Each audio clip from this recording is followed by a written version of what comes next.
মাথা পিছু 115 টাকা সর্বনিম্ন, উপরে আপনি 2600 টাকা পর্যন্ত দিতে পারবেন। এটা ওয়াজিব, যাদের উপর নেশাব পরিমাণ মালের মালিক আল্লাহ তাআলা বানিয়েছেন তাদের উপর ওয়াজিব, অবশ্যই আমরা এটা আদায় করে দেব। নিয়ম হলো এদের নামাজের আগে আদায় করে দেওয়া, যদি আমরা এখনো কেউ আদায় না করে থাকি নামাজের পরে অবশ্যই আদায় করে দেব।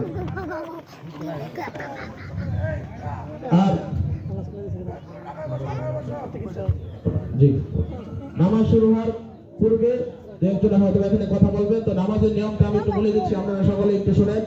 ঈদের নামাজের নিয়মটা একটু ভিন্ন রকম, জানাজার নামাজের নিয়মটা একটু ভিন্ন রকম। এই জন্য বছরে একবার আমাদের মাঝে আজকে ঈদুল ফিতরের দিন আসছে, আমরা নামাজ আদায় করব যাতে আমাদের নামাজের মাঝে কোনো ভুল ত্রুটি না হয়। এই জন্য মূলত নিয়মগুলো একটু বলে দেওয়া।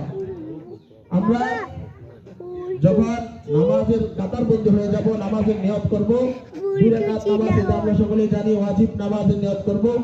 ইমাম সাহেব যখন প্রথম আল্লাহু আকবার বলে হাত বাঁধবেন, তারপরে আমরা সকলে সানা পড়ব, যে সানাটা আমরা নামাজে পড়ি।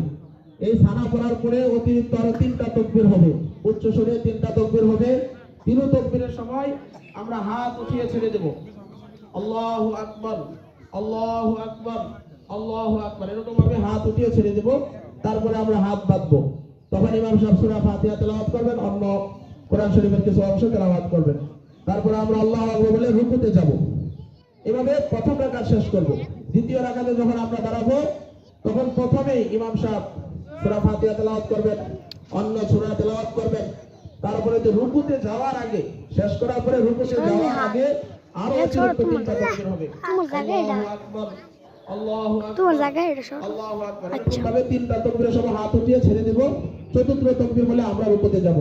এইভাবে আমরা নামাজ শেষ করব। নামাজের পরে খুতবা হবে, খুতবা সকলে মনোযোগ সহকারে শুনবো, কেউ উঠবো না, কেউ যাব না। খুতবা শুনে দোয়া করে তারপরে ইনশাআল্লাহ আমরা যাব।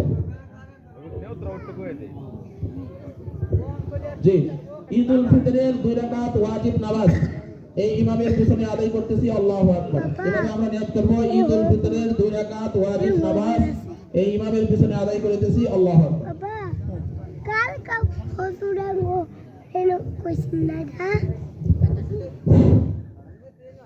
ঈদ মুবারক, ঈদ মুবারক, ঈদ মুবারক। সম্মানিত ধর্মপ্রাণ মুসলমান,